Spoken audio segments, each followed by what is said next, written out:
नया साल आपको बहुत मुबारक हो अलीशान। आपको भी सर। हालांकि हम लोग एक दूसरे को नए साल की मुबारकबाद दे रहे हैं, लेकिन नया साल कोई बहुत सुखद तरीके से शुरू नहीं हुआ। मैं नए साल के पहले दिन ही जो खबर पढ़ी, अ, कि पढ़कर और सुनकर और देखकर एक तरह की घिन का भाव पैदा हुआ। हमने ये पढ़ा कि बहुत सारी मुसलमान औरतों को नीलामी पर चढ़ाया गया है, बुल्ली बाई या बुल्ली डील्स के नाम से, और एक के बाद एक खबर आने लगी। कई मुखर सक्रिय राजनीतिक रूप से, सामाजिक रूप से और दूसरे तरीके से जो सक्रिय और मुखर मुसलमान औरतें हैं, यहाँ बुजुर्ग औरतें भी, उनको भी नीलामी पर चढ़ाया गया। ये पहली बार नहीं हुआ, पिछले साल भी हो चुका है। इसके पीछे के ज़हनियत को समझने की हम कोशिश करेंगे आज, क्योंकि आप पिछले कुछ वर्षों से, खासकर 2-3 वर्षों से, आप ये देखने का प्रयास कर रहे हैं कि ऐसे कौन से समूह हैं या ऐसे कौन से लोग हैं जो इस प्रकार की हिंसा और मुसलमान विरोधी घृणा को संगठित करते हैं, उसका प्रचार करते हैं और उसमें लगातार लगे रहते हैं, और इनका चरित्र क्या है, इसको समझने की आप कोशिश कर रहे हैं। तो आज हम यह समझने का प्रयास करेंगे कि यह जो एक गलाजत डाली जा रही है हिंसा के साथ, ये क्या है? क्या इसको ये माना जाए कि यह राष्ट्रीय स्वयंसेवक संघ का जो एक नेटवर्क है, उसी का हिस्सा है? कोई अलग चीज है? कौन लोग हैं जो इसमें सक्रिय है? क्योंकि अभी कुछ देर पहले यह पता चला कि मुंबई पुलिस ने विशाल झा नाम के एक नौजवान को गिरफ्तार किया, जो बिहार का है संभवतः, और बैंगलोर में रहते हैं। और पहले किसी ने यह जानकारी दी कि गुड़गांव में भी विशाल झा रहता था, और वहां भी उसकी हरकतें इसी किस्म की थीं, और एक औरत को भी गिरफ्तार किया गया। क्या आप बतला पाएंगे कि विशाल झा जैसे नौजवान जो 20-21 साल के,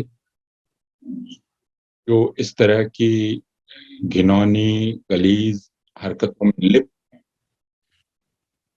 उनको आप कैसे देखते हैं? देखिए, हमने कुछ महीने पहले, अगर आपको याद हो तो लॉकडाउन में हम इस बारे में बात कर रहे थे कि आखिर वो कौन लड़का है जो बिहार से चलकर गाजियाबाद आया और उसने एक बच्चे को मंदिर में पानी पीने के लिए बहुत ही बेरहमी से पीटा, उसके ग्रोइन पर कई बार लातें मारी, घूंसों से उसको मारा, और उसकी वीडियो रिकॉर्ड करी, और ऐसे कई बच्चों की उसने वीडियो रिकॉर्ड करी। हमने इस पर बात करी थी। हमने इस पर भी आपसे बात करी थी कि कैसे एक लड़का जिसने जामिया में गोली चलाई, वो फिर कुछ महीनों बाद हरियाणा में हजारों की भीड़ के सामने बोलता है कि किसी सलमा को उठा लाओ। ऐसे पिछले एक साल में ये सिर्फ दो किस्से नहीं है, सुल्ली डील्स और बुल्ली बाई के नाम से जो चल रहा है, ये सिर्फ दो किस्से नहीं है, ऐसे तमाम किस्से हैं। कई बार एनसीडब्ल्यू को लिखा गया कि लोग मुसलमान महिलाओं के खिलाफ हिंसक टिप्पणियां कर रहे हैं, या फिर नौजवान लोग मुसलमान महिलाओं का एक कुणाल शर्मा नाम का 18 साल का दिल्ली का लड़का था, जिसने गरीब तबके से आने वाली, इन मुसलमान औरतों से हटकर बहुत गरीब तबकों से आने वाली मुसलमान औरतों के नंबर अपने इंस्टाग्राम पर वायरल कर दिए थे, और उसमें ये टिप्पणी की थी कि आप इन औरतों को फंसाएं और फिर इनके साथ बलात्कार करें। तो ये जो अभी आप देख रहे हैं बुल्ली डील्स के केस में, या फिर ये सुल्ली डील्स के केस में, पहले तो इसको बुल्ली या सुल्ली क्यों कहा जाता है, मुझे मतलब पर्टिकुलरली मुझे ये पता है कि देखिए, एक नई वोकैबुलरी वायलेंस की पढ़े लिखे हिंदू नौजवान नौजवान लोगों के बीच में गढ़ी जा रही है। जैसे ट्विटर हिंसा को पकड़ लेता है, तो अब अगर किसी मुसलमान को अल्लाह अकबर के नाम से चिढ़ाना है, तो आप अल्लाह अकबर बोलने की बजाय ओला उबर बोल देते हैं। उसी तरीके से मुल्ला या मुल्ली बोलने के बजाय सुल्ला या सुल्ली, इस तरीके से एक नई वोकैबुलरी गढ़ी गई है।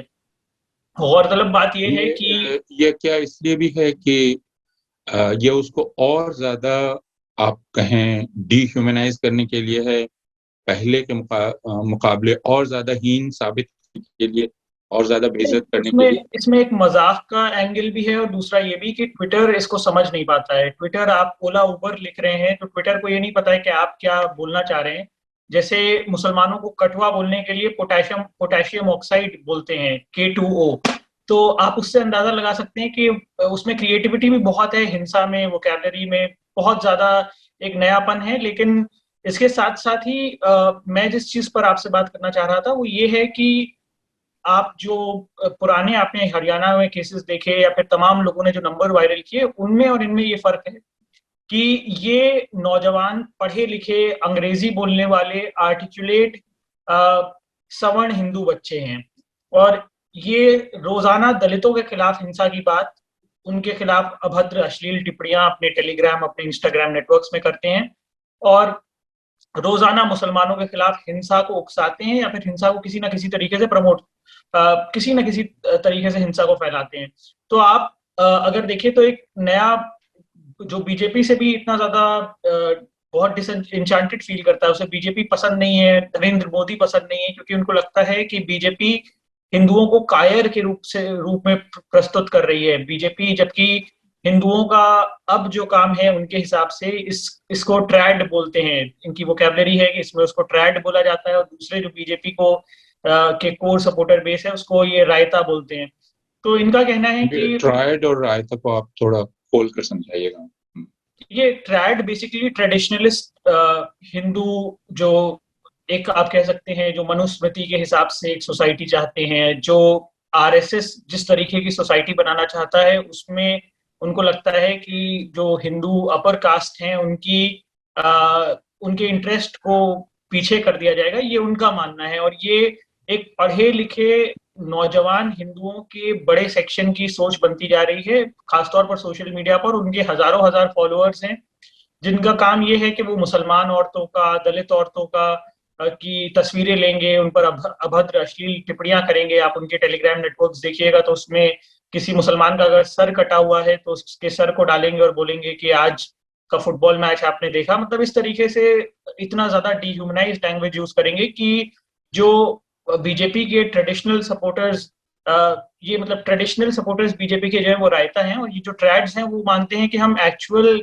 हिंदुइज्म में या फिर सनातन धर्म जो ये बोलते हैं उसमें हम भरोसा रखते हैं। और चूंकि ये जातिवाद फैलाते हैं और महिलाओं के खिलाफ और बाकी जो भी चीजें हैं, बीजेपी के जो आइकन्स हैं जैसे कि बाबू बजरंगी या नाथूराम गोडसे, इस तरीके के लोग अब बीजेपी के आइकन्स हैं या नहीं, क्योंकि ये कहते हैं कि बीजेपी को कम से कम ये ऑनेस्टी दिखाना चाहिए कि इन आइकन्स को वो अपनाए। वो तमाम ऐसे लोगों को जिन्होंने कभी ना कभी दलितों पर इतिहास में हिंसा की हो, चाहे बिहार में जिन्होंने दलितों का नरसंहार किया हो या फिर मुसलमानों पर हिंसा की हो, उनको वो खुले तौर पर अपनाना चाहते हैं। वो ये कहते हैं कि बीजेपी दरअसल हिंदुओं को जिस तरीके से प्रस्तुत करती है जैसे कि हिंदू विक्टिम हो, बल्कि हिंदुओं का इस वक्त जो रोल है, क्योंकि सरकार उनके हिसाब से उनकी है और पुलिस उनके हिसाब से उनकी है, तो हिंदुओं का रोल अग्रेसर्स का होना चाहिए। वो ये भी मानते हैं कि हिंदू दरअसल एक धर्म नहीं है, एक रेस है जिसका डीएनए बहुत प्योर है और उसका काम ये है कि वो बाकी लोगों को सब्जुगेट तो करे ही, उनके मर्दों को खत्म करे और औरतों को अपने प्रोटेक्शन में ले ले। तो ये बहुत क्लियर एक सोच है। बट मैं जैसा रिएक्शन देख रहा था राइट विंग के तमाम लोगों से, जो खासतौर पर वो रायता सेक्शन है, वो बहुत ज्यादा आज इस चीज पे खुशी मना रहे थे कि एक ट्रैड आदमी गिरफ्तार हुआ है। वॉट अबाउटरी भी है इसमें कि उन्होंने एक कहानी मनगढ़ंत गढ़ी कि मुसलमान आदमी ने सुल्ली डील्स किया था, इसने बुल्ली डील्स किया है। खैर उस पे भी अगर हम बात करें तो इन्होंने ही उस तरीके के कई सारे अकाउंट्स बनाए। अगर आप ऑल्ट न्यूज की वो पुरानी रिपोर्ट पढ़ेंगे या आर्टिकल 14 पे हमने और जफर अफाफ ने एक रिपोर्ट लिखी थी, लगभग कई सौ अकाउंट्स को हमने ऐसे फॉलो करके ये एक रिपोर्ट लिखी थी। तो इससे साफ हो जाता है कि जिस तरीके की ये एक सोसाइटी बनाना चाहते हैं वो इनको छुपाने की जरूरत पड़ रही है, क्योंकि ये बेसिकली एक फॉल आउट है जिसमें एक ऐसा एक्सट्रीमिस्ट नौजवानों का सेक्शन पढ़ा लिखा बनता जा रहा है जो हिंसा, नफरत और उसमें किसी भी तरीके से वो चाहता है कि आप किसी मेटाफर का यूज ना करें, किसी तरीके से उसको छुपाने की कोशिश ना करें, ढिठाई ना करें, लेकिन आप बिल्कुल खुलेपन से हिंसा को फैलाएं समाज में। तो वो ट्रेडिशनलिस्ट हैं और उनके कई नए नए आइकन्स बनते जा रहे हैं। आप अगर देखिए फेसबुक पर शुभ्राता ने एक पोस्ट लिखी थी, शुभ्राता सेन गुप्ता ने, उन्होंने अजीत भारती ने पहले एक इसी इसी में से सुल्ली डील्स का एक सरकास्टिक एक पोस्ट उस पे किया था, तो उन्होंने उसकी पूरा डिस्क्रिप्शन दिया है। तो इनके नए नए आइकन्स बनते जा रहे हैं और खतरनाक चीज ये है कि in their minds they think that the BJP is very soft on Muslims, it is very soft on Christians. तो वो उस तरीके से आप ट्रैड्स को डिफाइन करेंगे मेरे हिसाब से। तो अगर इस तरह से देखें, क्योंकि आपने इनको ध्यान से देखा है और इनकी गतिविधियां देखी हैं और लंबे समय से आप देख रहे हैं, तो अगर हम ये कहें कि ये भारतीय जनता पार्टी और राष्ट्रीय स्वयंसेवक संघ के सांगठनिक दायरे से बाहर के हैं, तो गलत होगा? नहीं, बिल्कुल सही है। ये भारतीय पार्टी ने जो माहौल क्रिएट किया है, कभी कभी ये होता है कि आपको कोरोना होता है, उसके साथ साथ वो जो ब्लैक फंगस, ऑरेंज फंगस, इस तरीके की जो बीमारियां हैं, आप इनको उस तरीके से डिस्क्राइब कर सकते हैं कि ये बीमारी कोई और थी, उसकी वजह से जो बॉडी की इम्यूनिटी कम हुई, तो इस तरीके की अलग अलग बीमारियां भी पैदा हो गई शरीर में। तो ये वो है बेसिकली मेरे हिसाब से। हाँ, तो अगर भारतीय जनता पार्टी के लोग ये कहेंगे और राष्ट्रीय स्वयंसेवक संघ के कि देखिए ये तो इसमें हमारी कोई जिम्मेदारी नहीं है, हम क्या करें, ये बिगड़े हुए बच्चे हैं, या ये सिर्फ शोधे हैं, जैसे सड़क पर चलते हुए शोधे फप्ती कसते हैं, लफंगे होते हैं, वैसे हैं, और इन इन पर उतना ध्यान नहीं देना चाहिए, क्योंकि इससे कोई हिंसा नहीं भड़क रही है।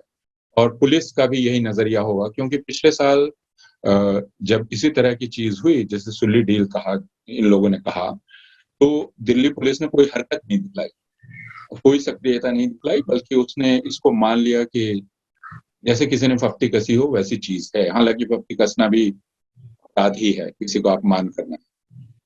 नहीं, मुझे ये लगता है कि ये अगर भारतीय जनता पार्टी के लोग और जो अभी इनके अरेस्ट होने पर उपहास उड़ा रहे हैं, मजाक कर रहे हैं कि ये तो देखिए ट्राइड्स के साथ ये हो रहा है, मुझे लगता है कि पूरी तरीके से उनकी जिम्मेदारी है। क्योंकि पहली चीज, पुलिस पूरे देश में कंट्रोल उनके ऊपर है ज्यादातर स्टेट्स में। दूसरी चीज, क्योंकि लोगों के एक बड़े सेक्शन को यह एहसास हो गया है कि कानून का राज मुसलमानों के लिए कम से कम खत्म हो गया है, क्रिश्चियंस के लिए काफी हद तक खत्म हो गया है, और हम मुसलमानों को, क्रिश्चियंस को और इवन दलित्स को बहुत सारी जगहों पर जलील कर सकते हैं, मार सकते हैं।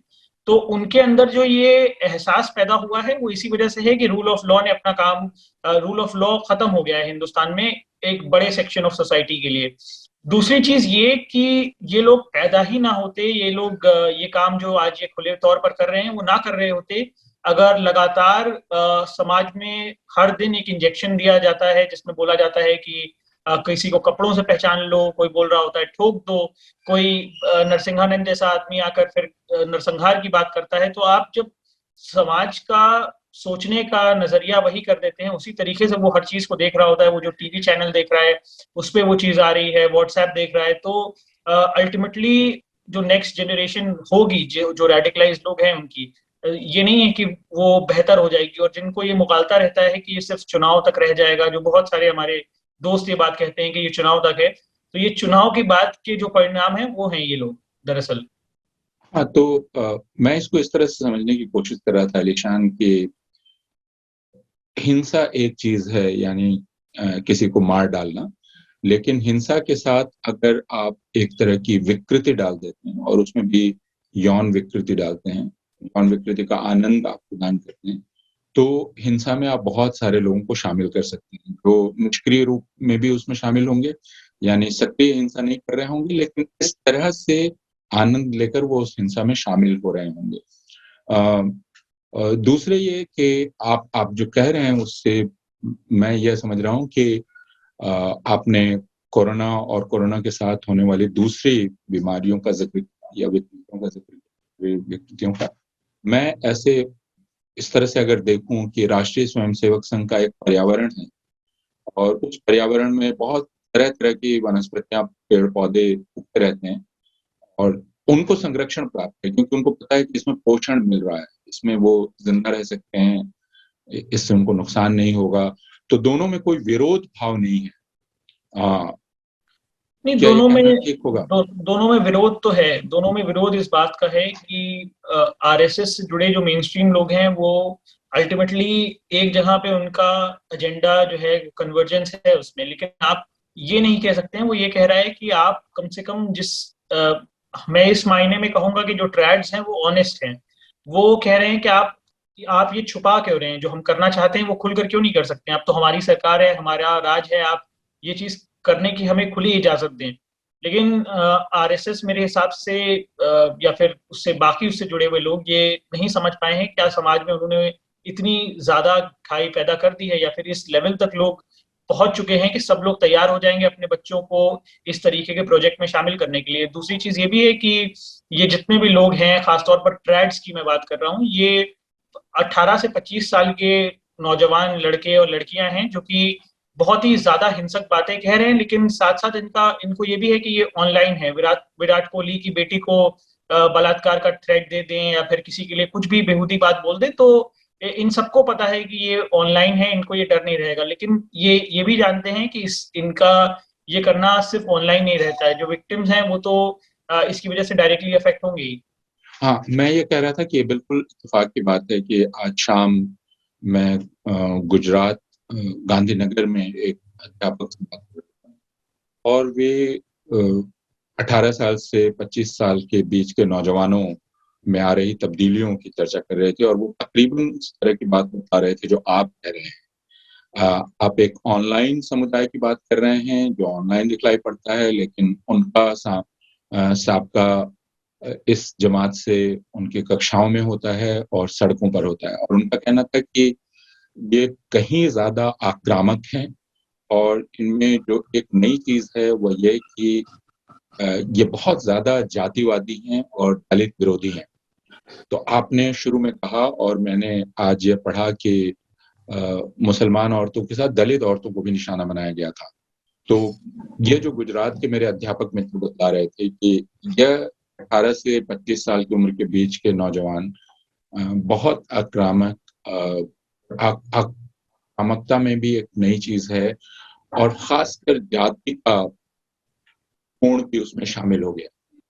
तो इस बात से क्या आप सहमत हैं, या जो आप कह रहे थे उससे मिलती मैं जुलती बात? आपके आप जो बात कह रहे हैं मैं उससे पूरी तरीके से सहमत हूँ। उसके दो वजहें हैं। पहली ये कि आप एक ऐसा माहौल अगर क्रिएट कर देंगे जिसमें नफरत के अलावा लोगों के पास सोचने के लिए भी कोई अलग विचार ही नहीं रहेगा। आपके पास सिर्फ एक विचार रह सकता है, और उसमें भी कंपटीशन इस बात का है कि कौन ज्यादा बेहुदा हो सकता है, कौन ज्यादा किसी दूसरे इंसान को तकलीफ पहुंचा सकता है। अगर ये एक सोसाइटी इस चीज के लिए compete करने लगे, एक सोसाइटी में लोगों को इस बात के लिए रिवॉर्ड मिलने लगे कि वो कैसे दूसरे इंसानों को ज्यादा तकलीफ दे सकते हैं, तो अल्टीमेटली वो सोसाइटी इसी तरीके के यूथ्स प्रोड्यूस करेगी। दूसरी चीज ये कि ये जितने भी लोग हैं, ये जितने भी लड़के हैं, ये देख रहे हैं कि जिस हिसाब से सेग्रीगेशन, सोशल सेग्रीगेशन बढ़ रहा है, और जिस हिसाब से इंटरनेट पर, क्योंकि पिछले 2 साल पर में पैंडेमिक में लोग ऑनलाइन रहे हैं, तो इस वजह से इनके अंदर एक अनोनिमिटी का एहसास बहुत ज्यादा बढ़ा है कि हमें कुछ नहीं हो सकता है, या फिर सरकार ने जैसे सुल्ली डील्स वाले केस में कुछ नहीं किया। और एक कहानी भी राइट विंग गढ़ने की अभी कोशिश कर रहा है कि कैसे एक मुसलमान लड़के ने सुल्ली डील्स किया था, और अभी ये जो नया हुआ है वो एक हिंदू लड़के ने किया है। लेकिन उसमें भी ऑल्ट न्यूज ने और हम लोगों ने भी तमाम उस टाइम पर थ्रेट किए थे। इस तरीके के लड़कों को और लड़कियों को इस बात से भी प्रमोशन मिलता है कि तमाम लोग जो राइट विंग के बड़े बड़े इन्फ्लुएंसर्स हैं इसको वो। स्पष्ट कर लें। जी। मैं कह रहा हूं कि इसको हम थोड़ा स्पष्ट करें कि यह जो प्रचार किया गया पिछले साल, कि यह दरअसल एक मुसलमान ने किया था, आप लोगों ने जांच में पाया कि वह आरोप बिल्कुल गलत था। नहीं, वो इसलिए हुआ ये कि एक दरअसल उसमें एक कृणाल पटेल नाम का आदमी था। लोगों ने एक फेक अकाउंट बनाया नॉट समीन के नाम से। अब नॉट समीन के नाम से जो अकाउंट था उसमें एक पाकिस्तानी लड़की की फोटो लगी हुई थी। नॉट समीन के अकाउंट ने ये दावा किया कि एक दरअसल एक मुसलमान व्यक्ति है जिसने ये सारे काम किए हैं। जब नॉट समीन के अकाउंट की वो जो प्रोफाइल पिक्चर थी, हमने उसकी जांच की और ऑल्ट न्यूज ने भी उसकी जांच की, तो उसमें ये पाया गया कि वो लड़की दरअसल, उस लड़की का पिक्चर इन्हीं लोगों ने कुछ वक्त पहले पिछले साल ईद पर जब पाकिस्तानी लड़कियों की नीलामी हुई थी, उसमें उस लड़की का पिक्चर यूज हुआ था, तो वो अकाउंट फेक अकाउंट था। उससे जांच पड़ताल में कृणाल पटेल तक ऑल्ट न्यूज की टीम ने उसको ट्रेस किया और कई सारी बातें उसमें सामने आई। तो राइट विंग ये चीज साबित करने की कोशिश कर रहा है कॉन्स्पिरेसी के थ्रू कि एक मुसलमान ने किया था और एक हिंदू लड़के ने किया। तो ये दरअसल समाज में तो ऐसे लोग होते ही हैं जो ये काम कर रहे हैं। और इस बार भी देखिए जो हुआ है उसमें सिखों के नाम से अकाउंट बनाए गए हैं। भले ही लोगों ने इस बात पर भरोसा नहीं किया था कि सिखों ने ये काम किया होगा, लेकिन खालिस्तानी नाम से उन अकाउंट्स को बनाकर मुसलमानों पर हमला, क्योंकि वो बहुत साफ था, लेकिन अब तो वो साबित हो गया है। और बहुत सारे राइट विंग के अकाउंट्स, बहुत सारे वो जो जिनका मैंने रायता जिनको कहा, वो खुद उस लड़के की तस्वीरें शेयर कर रहे हैं, उससे जुड़े हुए लोगों के कमेंट शेयर कर रहे हैं। तो इससे काफी साफ हो रहा है कि कितने लंबे टाइम से ये नेटवर्क चल रहा था। तो इसका अर्थ यह है कि यह जो एक समुदाय है और बढ़ता चला जा रहा है, हिंसक नौजवानों का, जिन मन में यह कलाजत भरी हुई है और यह निकल रही है बाहर, यह आगे चलकर काफी खतरनाक हो सकता है। और यह जातिवादी भी है, मुसलमान विरोधी और ईसाई विरोधी होने के साथ साथ।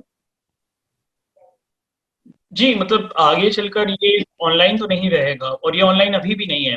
पिछले साल आपने कई मौकों पर देखा कि मुसलमान लड़कियों के साथ उनके नंबर वायरल किए गए। खासतौर पर अभी मैंने आपको एक कुणाल शर्मा का केस बताया दिल्ली में। उन्होंने उस लड़के ने 18 साल का वो लड़का है दिल्ली का, जिसको बाद में ये कहा गया कि दिमागी रूप से उसका संतुलन बिगड़ चुका है।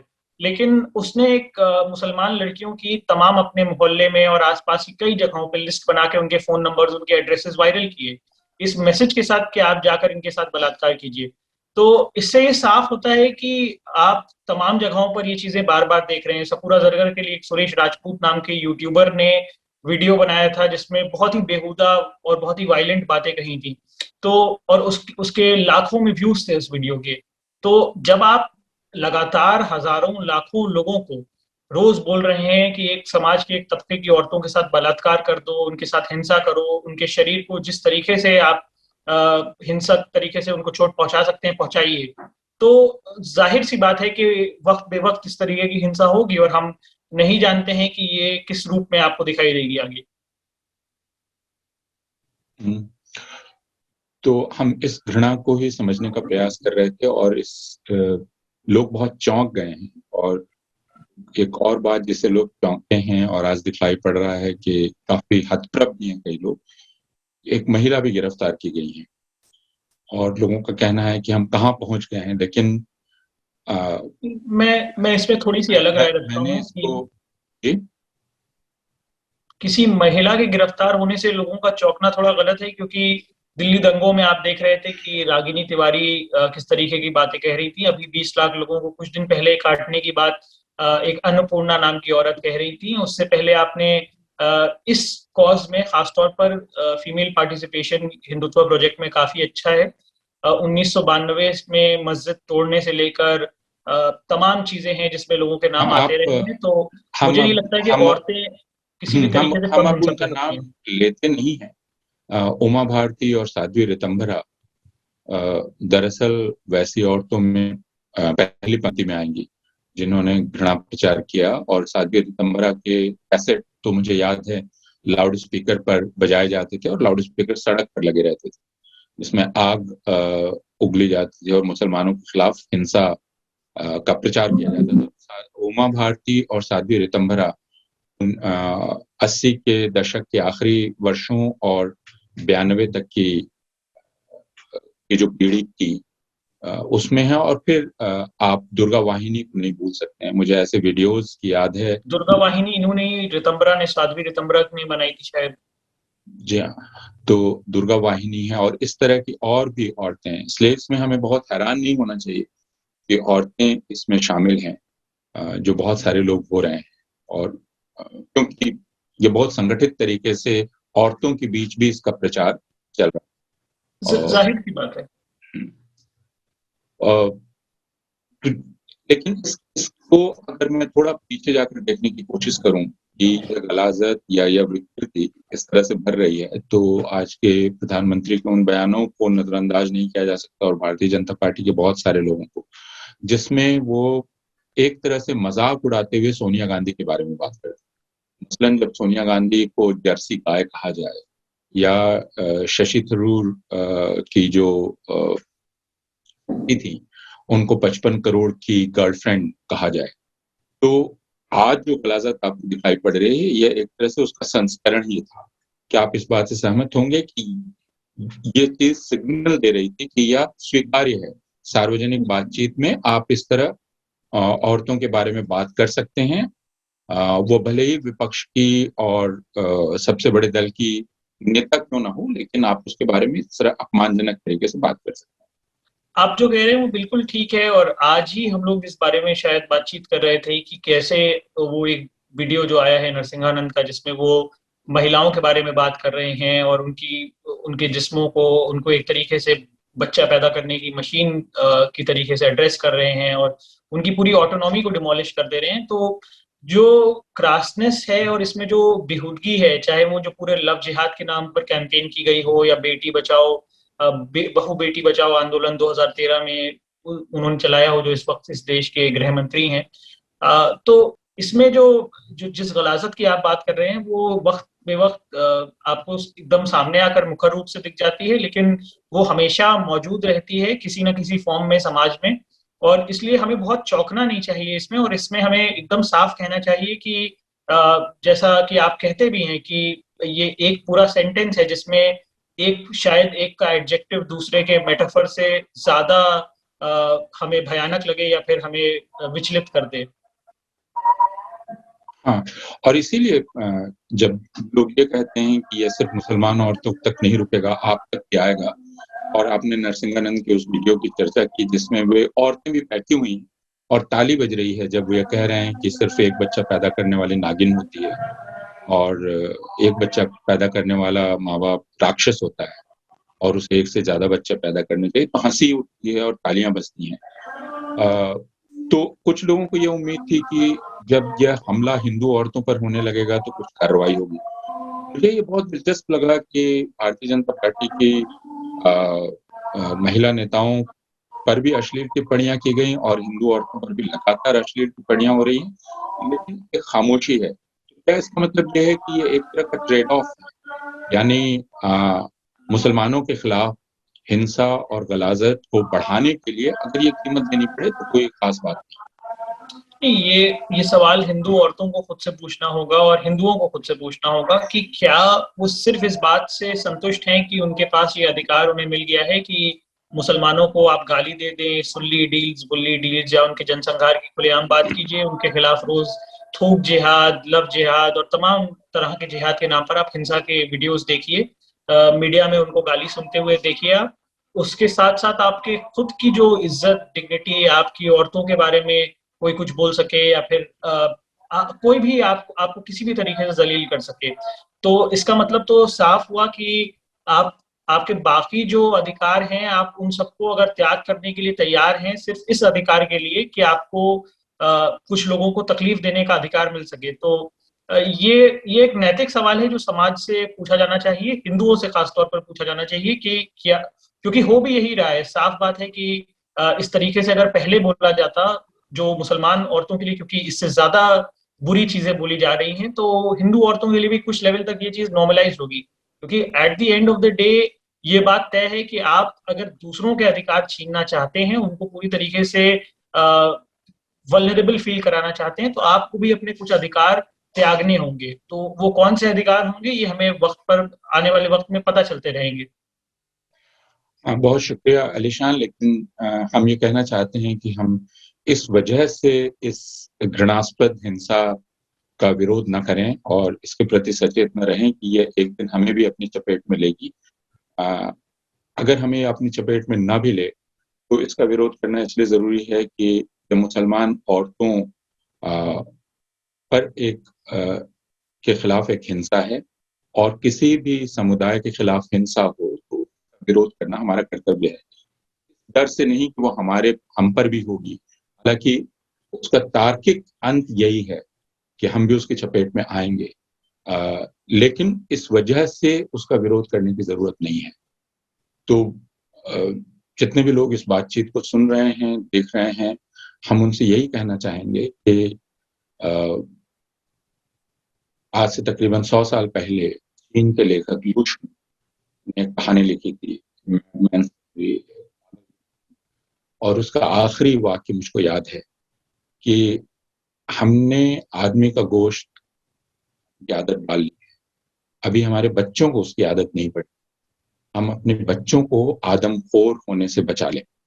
आदमी का गोश्त की आदत उनमें पड़ने से उनको बचा लें। यह एक बहुत कातर पुकार थी लू शू की उस वक्त चीन के समाज से। कुछ उसी तरह की पुकार आज करने की जरूरत है कि आप अपने बच्चों को इंसान का गोश्त खाने से खुद को बचाइए। मुसलमानों को बचाने का सवाल नहीं है, अपने आप को इंसानियत के दर्जे से गिरने से बचाने का सवाल है। बहुत बहुत शुक्रिया आलिशान, शुक्रिया सर। आप सबका भी। द वायर के और वीडियोस देखने के लिए सब्सक्राइब करें और बेल आइकन पर क्लिक करें। स्वतंत्र पत्रकारिता की आर्थिक मदद करने के लिए डिस्क्रिप्शन में दिए गए लिंक पर जाएं और अपनी राशि चुनें।